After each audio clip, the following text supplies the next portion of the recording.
आठवां अनर्थ दंड वीरमण व्रत। अठमं अनट्ठा दंड वीरमण वयम। आठवां व्रत है अनर्थक दंड से वीरमण सदा। आठवां व्रत है का अर्थ है आठवां व्रत।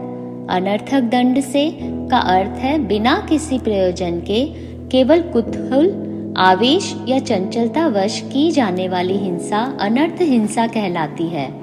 वीरमण का अर्थ है हिंसा से विरत, निवृत्त होना। सदा का अर्थ है सदैव।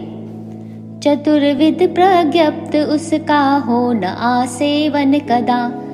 चतुर्विध प्रज्ञप्त का अर्थ है वह अनर्थ दंड 4 प्रकार के कहे गए। पहला अपध्यानाचरित, आर्थ एवं रौद्र ध्यान से प्रेरित की जाने वाली हिंसा। प्रमादाचरित, विस्मृति और अजागरूकता में की जाने वाली हिंसा। तीसरा हिंसा प्रधान, घात करने वाले शस्त्रों का आदान प्रदान।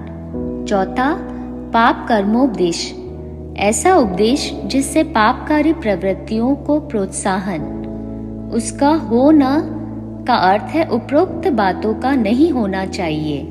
आसेवन का अर्थ है इस्तेमाल। कदा का अर्थ है कभी।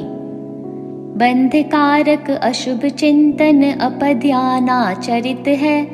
बंधकारक का अर्थ है कर्मों का बंध कराने वाला। अशुभ चिंतन का अर्थ है अकल्याणकारी विचार। अपध्यानाचरित है का अर्थ है अपने द्वारा गलत ध्यान का आचरण है।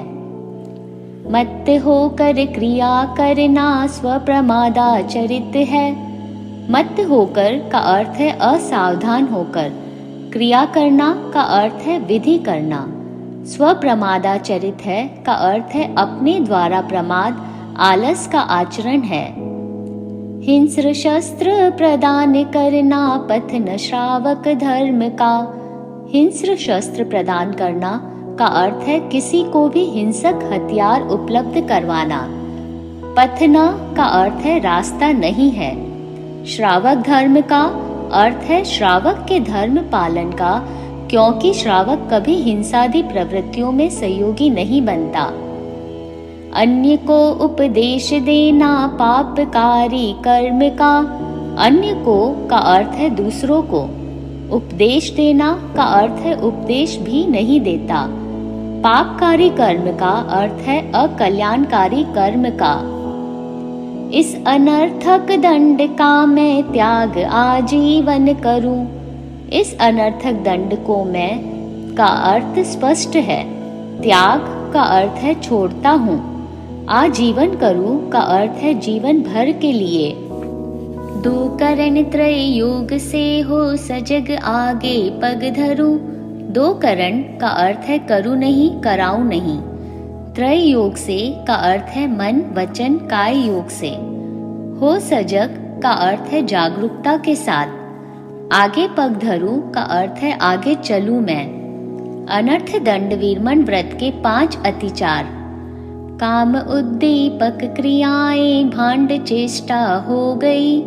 काम उद्दीपक क्रियाएं का अर्थ है काम भावना को तीव्र करने वाली चेष्टाएं। भांड चेष्टा हो गई का अर्थ है दूसरों का परिहास करने के लिए या हंसाने के लिए अंग उपांगों की विकृत कर कुचेष्टाएं की हो।